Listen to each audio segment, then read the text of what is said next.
بسم اللہ الرحمن الرحیم۔ اللہم صلی علی سیدنا و مولانا محمد وعلی آلہ وصحبہ وبارک وسلم۔ السلام علیکم دیار دین میں خوش آمدید۔ آج کا جو ہمارا ٹاپک ہے وہ ہے کہ ریاست مدینہ کیسے قائم ہو سکتی ہے۔ تھوڑا سا ایک پیچھے پس منظر آپ کے سامنے رکھتا ہوں۔ ہمارے وہ دوست جو خان صاحب کو بہت فالو کرتے ہیں وہ اس پہ چاہے اپنے آپ کمنٹ دیں، کویسچن کریں، سوالات کریں، مگر ایک یاد رکھیں، ایک پڑھے لکھے میں اور جاہل میں فرق یہی ہوتا ہے کہ پڑھا لکھا جب یہ اعتراض کرے گا تو وہ علم کے ساتھ کرے گا، جاہل گالم گلوچ میں کرے گا۔ تصور آپ ایک دیکھیے گا، میں یہ نہیں کہتا کہ جی خان صاحب کی جو نیت ہے وہ ٹھیک نہیں ہے، میں یہ کہتا ہوں انہوں نے رستہ غلط چنا ہوا ہے۔ بس ہم ان کی نیت پہ شک نہیں کرتے، ان کے ساتھ اس معاملے میں اختلاف کرتے ہیں وہ جس وے کے ساتھ جا کر یا جس وے پر چل کر وہ ریاست مدینہ قائم کرنا چاہ رہے ہیں۔ جہاں تک میرا ذاتی مائنڈ ہے وہ یہی ہے کہ اس وے سے، اس رستے سے وہ اپنی منزل تک پہنچ نہیں سکتے۔ ہمارے لیے سب سے بڑا جو نمونہ ہے وہ نبی صلی اللہ علیہ وآلہ وسلم کی ذات گرامی ہے۔ آقا صلی اللہ علیہ وآلہ وسلم کی ذات گرامی نے ہی ریاست مدینہ قائم کی۔ آئیے ذرا آپ کو دیکھیے کیسے قائم۔ اعلان نبوت فرمایا، اس کے بعد جب چند ابھی صحابہ اکرام نے ایمان قبول کیا تھا، ابو جہل، ابو لہب، ابو سفیان اور بڑے بڑے کفار سرداران مکہ سارے جمع ہوئے اور سیدنا ابو طالب رضی اللہ تعالی عنہ کے پاس گئے اور جا کر کہنے لگے کہ آپ اپنے بھتیجے محمد کو سمجھائیں کہ وہ اس نظام کو غلط نہ کہیں، انہیں کہیں بھی آپ کو اگر کوئی اچھی لڑکی سے شادی کرنی ہے، کسی خوبصورت لڑکی سے شادی کرنی ہے تو وہ بھی ہم آپ کو دیتے ہیں، اگر انہیں بادشاہ بننا ہے تو آئیں ہمارے ساتھ بیٹھے، ہم آپ کو بادشاہ بنا دیتے ہیں، پیسہ چاہیے، مال و دولت چاہیے تو آئیں ہمارے ساتھ بیٹھیں، ہم دیتے ہیں، مگر اس نظام کو غلط نہ کہیں۔ جب آقا صلی اللہ علیہ وآلہ وسلم کی ذات گرامی کو اس بات کی خبر ملی، اب دیکھیں نا کہ بادشاہ جب بندہ بن جائے، جیسے ہمارے وزراء کہتے ہیں یا خان صاحب بھی کہتے ہیں کہ مجھے جب سیٹ مل جائے گی تو میں یہ کر دوں گا، میں وہ کر دوں گا، تو 3.5 سال میں پھر کیوں نہ ہو پایا؟ اب پھر اسی نظام کے تحت ہی دوبارہ الیکشن چاہ رہے ہیں۔ اب آقا صلی اللہ علیہ وآلہ وسلم کی نگاہ نبوت دیکھ رہی تھی کہ یہ مجھے بادشاہ بنا بھی دیں، وہ تو میں ایک ڈمی کے طور پہ، اس نظام کے ہوتے ہوئے تو میں ایک ڈمی کے طور پہ اوپر بیٹھوں گا، میں جو چاہ رہا ہوں پورے کے پورے دین کا نفاذ وہ میں نہیں کر سکتا کیونکہ سسٹم ہی غلط ہے۔ آخر کار کفار نے سازش کھیلی، آقا صلی اللہ علیہ وآلہ وسلم کو اللہ پاک نے حکم دے دیا، پیارے محبوب آپ ہجرت کر کے مدینہ پاک چلے گئے۔ وہاں پہ پہنچے تو وہاں پہ ایک نئے نظام کی بنیاد رکھ دی، جو اللہ پاک کے احکام تھے ان کی بنیاد رکھ دی۔ اس کے بعد ریاست مدینہ قائم ہوگی، دنوں میں قائم ہوگی۔ اب اس کے بعد آگے آ جائیے آپ، ہم سب سیدنا امام حسین علیہ السلام کی ذات گرامی کے ماننے والے ہیں۔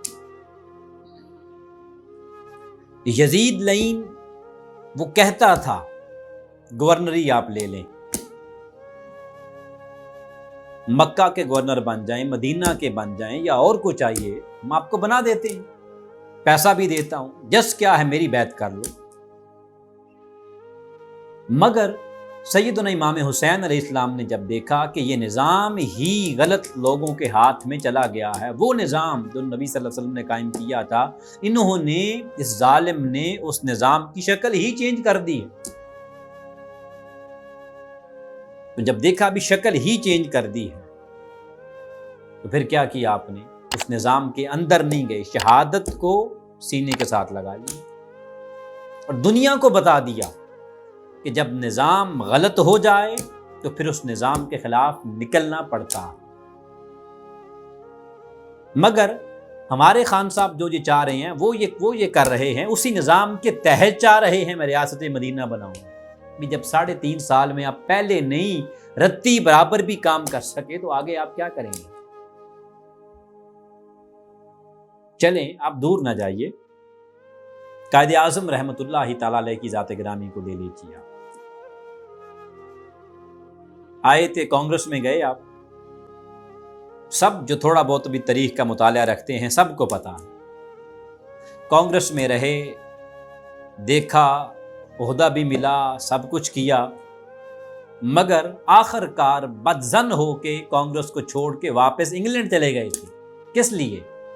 آپ نے جانچ لیا تھا، دیکھ لیا تھا اس نظام کے ہوتے ہوئے جو کانگریس نے بنایا ہوا ہے میں مسلمانوں کے لیے کچھ بھی نہیں کر سکتا۔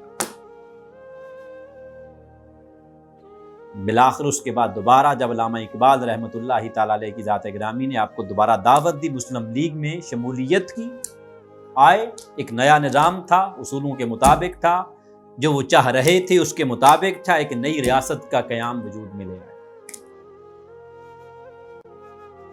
تاریخ ہمیں سارا کا سارا بتاتی ہے، تاریخ چائنا لے لیں، آپ کا ہمسایہ ملک ایران لے لیں، آپ امریکہ کو لے لیں، کہیں پر بھی پوری دنیا میں جہاں بھی انقلاب آئے ہیں، نئی ریاستیں بنی ہیں، اس نظام کے ہوتے ہوئے نہیں بنی۔ آپ مجھے دکھا دیں، کوئی مثال دے دیں کہ جہاں پہ کہیں ایسا ہوا،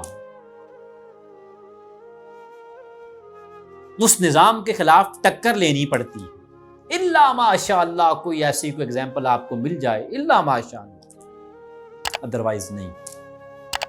یہ ارطغرل الغازی کا ڈرامہ دیکھیں آپ، سب نے دیکھا، بڑے زور و شور سے چلا، ابھی بھی چل رہا ہے آگے۔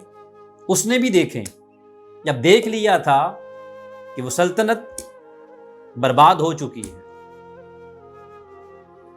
مسلمانوں کی تھی وہ سلطنت، وہ بھی برباد ہو چکی ہے، لیکن آپ نے کیا کیا؟ جبکہ اس سلطنت کے جو بادشاہ تھے، علاء الدین دیکھ لیں، اس کے آگے بیٹے دیکھ لیں، وہ سارے کے سارے ان سے پیار کرنے والے، مگر انہوں نے دیکھا کہ نہیں، اب اس نظام میں خرابیاں ہی اتنی پیدا ہو گئیں، تو پھر آپ نے کیا کیا؟ نئی سلطنت کا کہ آپ نے قیام کے لیے تبدو شروع کری۔